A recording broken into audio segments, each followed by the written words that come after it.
Este vídeo é resultado da Oficina Nacional de Indicação de Políticas Públicas Culturais para a Inclusão de Pessoa com Deficiência. Este encontro, realizado no Rio de Janeiro no período de 16 a 18 de outubro de 2008, contou com a participação de vários atores sociais e instituições na elaboração de diretrizes e ações para as políticas públicas no campo da arte e cultura produzidas por artistas com deficiência.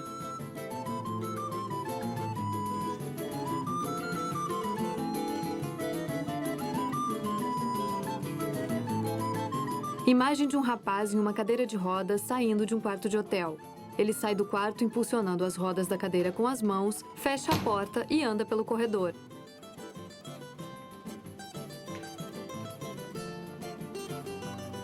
Fiocruz, Ministério da Cultura e Caixa apresentam.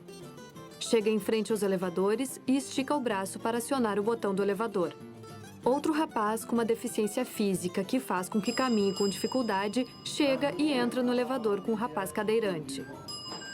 Sobre a imagem dos dois rapazes dentro do elevador aparece escrito em letras amarelas: "Nada sobre nós, sem nós". A porta do elevador abre e a câmera segue o rapaz cadeirante que anda por um saguão envidraçado. Movimento de pessoas no mesmo local. Uma mulher cadeirante conversa com outra que caminha usando muletas. Uma senhora cadeirante conversa com outra mulher que está de pé. Sala com cadeiras enfileiradas. O rapaz cadeirante acomoda sua cadeira próximo a outras pessoas. Pessoas conversam. Em seguida, o rapaz cadeirante, que é Edu O, bailarino e coreógrafo. Desde pequeno, eu sabia que eu era artista. Então, assim, antes de mais nada, eu sou artista pela necessidade de criar e de me expressar. E quando eu entrei na dança, a dança me roubou completamente. Trecho do espetáculo Judite Quer Chorar, Mas Não Consegue, de Edu O, onde Edu, em um palco, usando um chapéu, dança andando com a cadeira enquanto faz movimentos com os braços. Sala da Oficina. Marcos Abranches, bailarino e coreógrafo.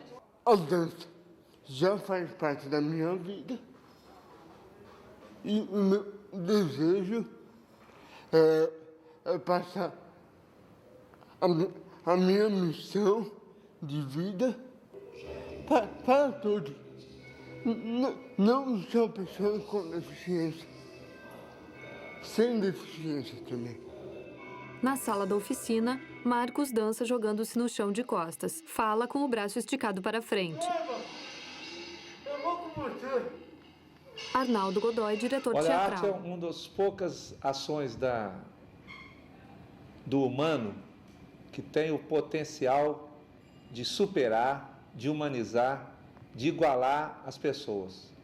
Na apresentação, Marcos segura uma sombrinha azul.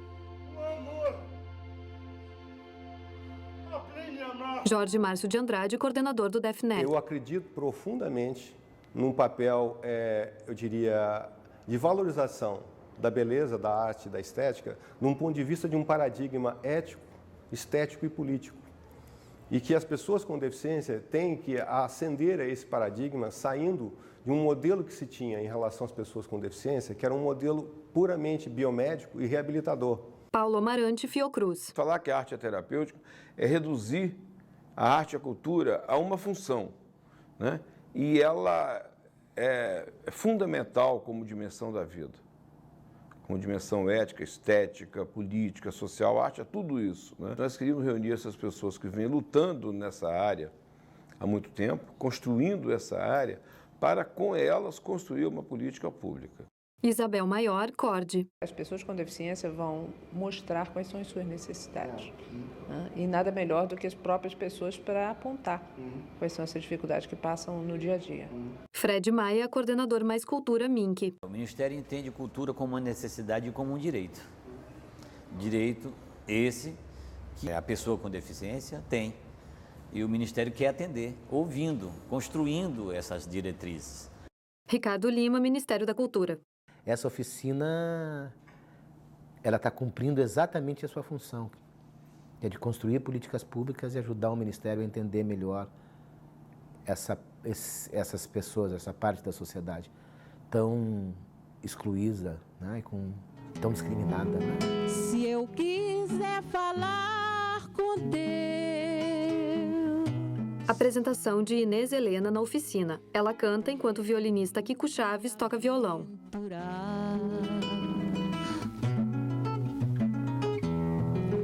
Tenho que subir ao céu,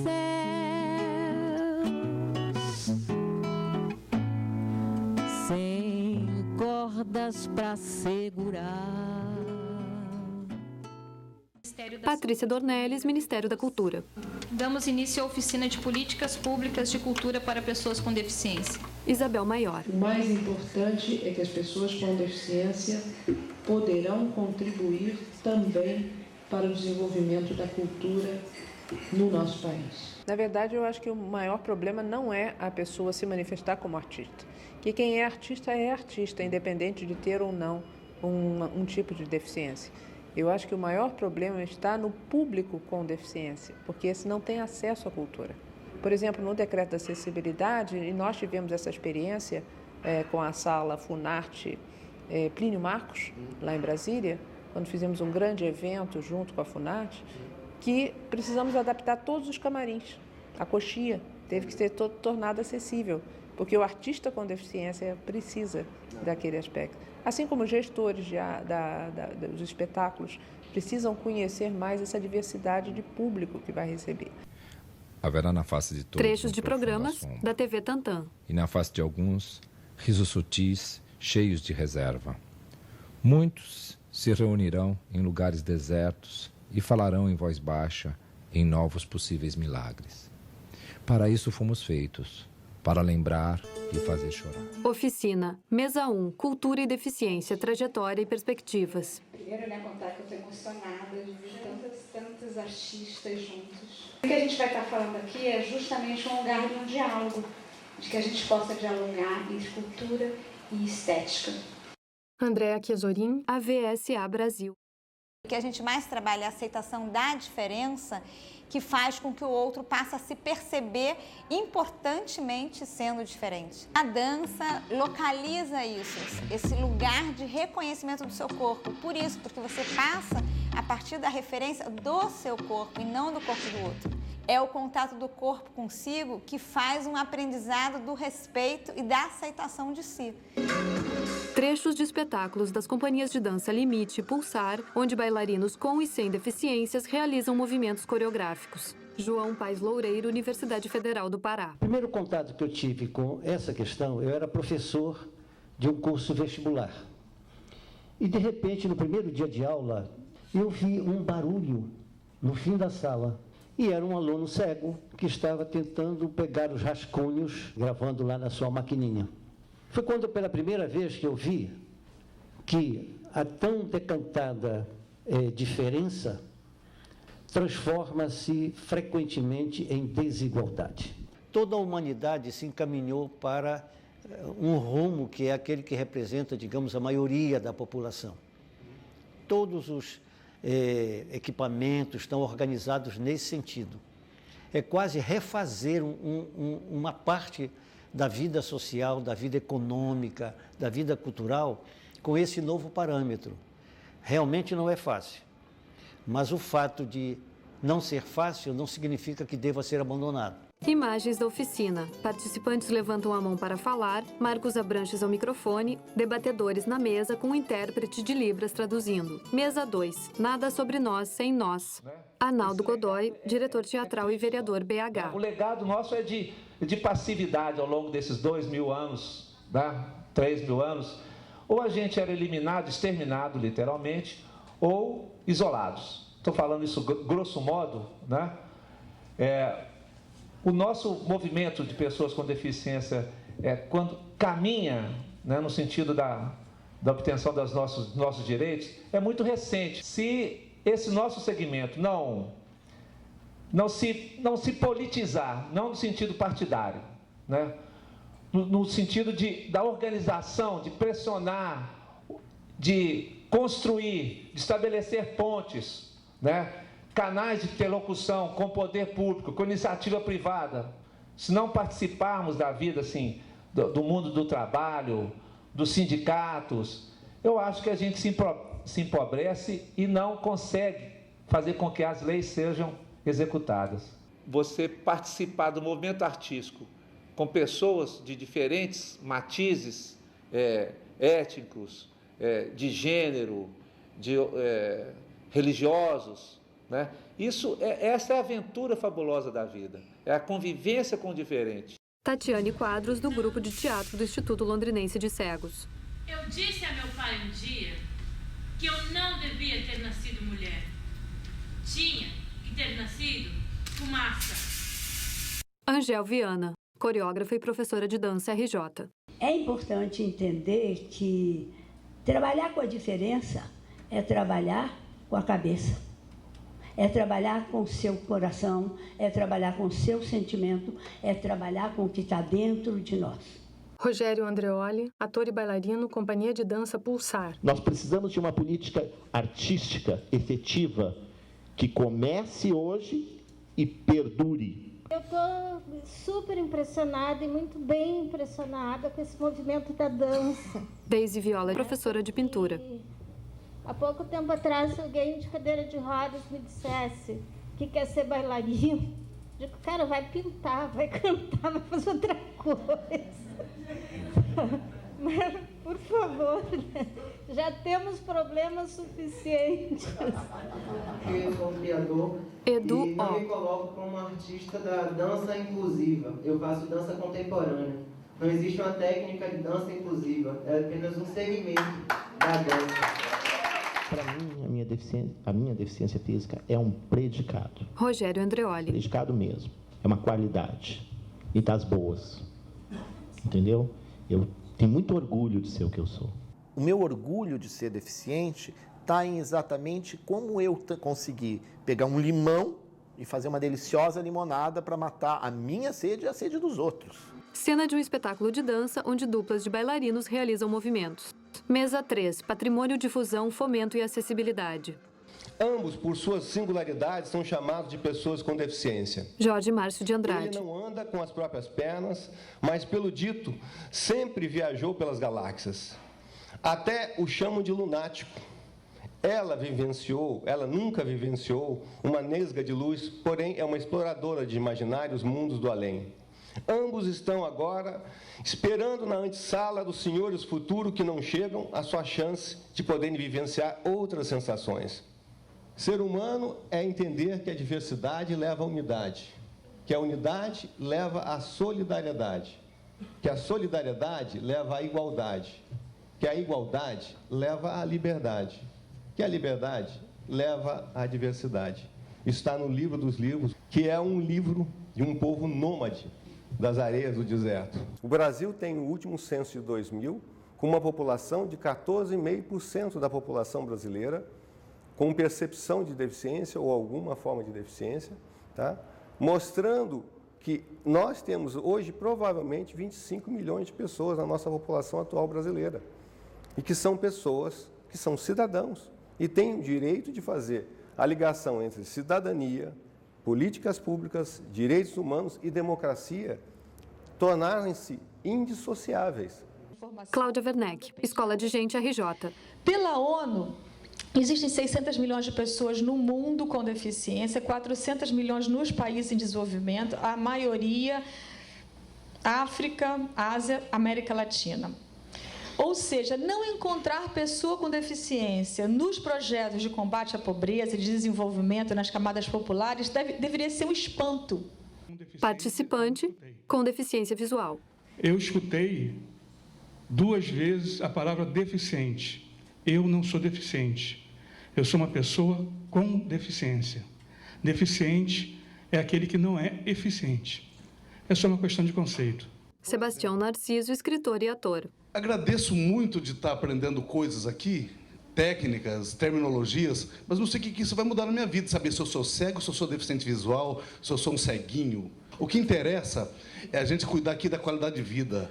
Meise Caetano Paes, arquiteta IFAM. Nós temos um problema hoje dentro do IFAM, que é a questão da acessibilidade do deficiente, né? Da adaptação dos prédios tombados para dar acesso aos deficientes. Cláudia Werneck. O dilema do tombamento da acessibilidade é um dilema que tem que ser enfrentado e resolvido. O que acontece é que a gente coloca o dilema e já fica feliz porque consegue vê-lo. A gente tem que ir além de ver. Imagens de momentos da oficina. Debatedor ao microfone, uma intérprete de Libras fazendo a tradução. Edu O sai da sala, entrega um papel para uma recepcionista e entra em um refeitório onde os participantes fazem uma refeição. Aparece escrito, hora do almoço. Edu, na cadeira, se aproxima de um buffet e estica o braço para abrir a tampa de um rechô. Tenta com dificuldade ver o conteúdo do recipiente.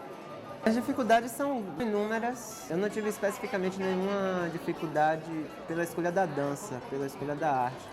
As dificuldades são dificuldades da vida mesmo, que eu acho que qualquer pessoa com deficiência encontra.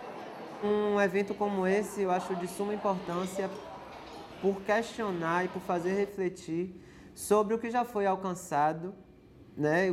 Qual o caminhar que a gente já teve. E mais ainda, eu acho importante a gente pensar no que pode vir a acontecer e o que a gente pode conseguir com isso. Apresentação da metodologia. A partir desse momento, nós vamos entrar num processo de discussão das diretrizes e ações com base no planejamento, para a gente sair com um programa básico. Nós temos 4 grupos: patrimônio, difusão, fomento e acessibilidade. Grupo Acessibilidade. Ana Cecília Cortines, facilitadora. Diretrizes expressam as grandes prioridades, as grandes tarefas que devem ser realizadas para garantir os nossos objetivos da política pública de cultura no tema da acessibilidade. Uma ideia que vai nos orientar para aquilo que é necessário para que haja na política pública de cultura para garantir a inclusão das pessoas com deficiência nessa área da acessibilidade. E aí eu vou estar distribuindo essas tarjetas e pedir para cada um de vocês, ou grupos de vizinhos, estarem fazendo 2 ou 3 diretrizes. Grupo Patrimônio. A gente pode, sim, propor que a legislação, então, seja aplicada no caso da cultura dos portadores de deficiência. O que vocês estão pleiteando, né, é chegar ao IFAM e dizer assim, nós queremos que você nos reconheça como uma identidade cultural da nação. Então vamos botar no papel, Uma frase. Adriana Mota, facilitadora. No campo da diretriz, é a gente colocar o reconhecimento da produção artística e cultural da pessoa com deficiência como patrimônio brasileiro. Grupo Difusão. Acesso à participação atuante nas manifestações artísticas. Criação de mídias. Respeito à língua de sinais. Cláudia Werneck. A acessibilidade, para mim, não está ligada à deficiência, porque está ligada à pessoa analfabeta. O livro acessível é bom para pessoa analfabeta. Quem teve um AVC, João Cabral de Melo Neto, morreu deprimido porque teve um AVC e não podia mais ler. Se ele tivesse o livro acessível, podia ler, não teria morrido deprimido. Tem toda a questão de custo. Renato de Renzo, Rádio Tantã, SP. Tem um elemento custo. Esse custo é a mais, eles vão colocar dentro do projeto, você percebe? Os projetos... André Andrias, Secretaria do Audiovisual, MINC. São patrocinados, entendeu? Dentro do Ministério, aí nós estamos falando de Lei Rouanet, devem trazer, né, explícitos ou claros que eles estão dentro dos princípios dessa acessibilidade comunicacional. Grupo Fomento. Então, na diretriz, a gente, a princípio, teria garantido o acesso de projetos artísticos de pessoas com deficiência. Então, os projetos que tivessem incentivo de leis federais. Garantir é uma coisa, outra coisa é você criar que cada evento tem que ter, porque é nacional, isso aqui tem que ter então 5% lá, ou sei lá, 10%. Eu acho que talvez a palavra não seja cota, mas é um percentual. Paulo Amarante, Fiocruz. Nós, da organização, não estamos participando dos grupos onde a discussão realmente de construção de política está acontecendo. A gente está deixando que as pessoas debatam, se coloquem, pensam, problematizem, né? Uma oficina de indicação de política com a participação das pessoas, dos protagonistas dessas políticas, né? Diretamente interessados. Imagens dos participantes discutindo as questões nos grupos. Nós vamos apresentar a metodologia agora, desse dia. É um dia de fechamento do que foi discutido nos grupos. Leandro Valarelli, facilitador. Os apresentadores dos grupos vão fazer a leitura dos resultados do grupo e breves esclarecimentos sobre o seu significado, onde for necessário. Nós pensamos em todos os Grupo programas e Fomento. projetos, editais, etc., de acordo com a legislação que garante acessibilidade. Primeiramente, o mapeamento já Grupo do que é Acessibilidade. feito, né, em relação à acessibilidade na área da educação. Criar cursos de formação Grupo e capacitação Difusão. para artistas e gestores, desenvolver oficinas artísticas, música, dança, teatro, literatura, quer dizer, todas as linguagens, em várias regiões do Brasil. Grupo Patrimônio. Reconhecer a produção artística e cultural da pessoa com deficiência como patrimônio brasileiro. Entendeu? Vamos lá? Vamos dar uma salva de palmas para isso? A gente tem que trabalhar, tem que fazer e pensar realmente no que vai acontecer, qual o fruto que o que a gente está fazendo vai dar. Jorge Márcio de Andrade, coordenador do DEFNET. É um desejo utópico que está dentro de todo mundo, é a liberdade.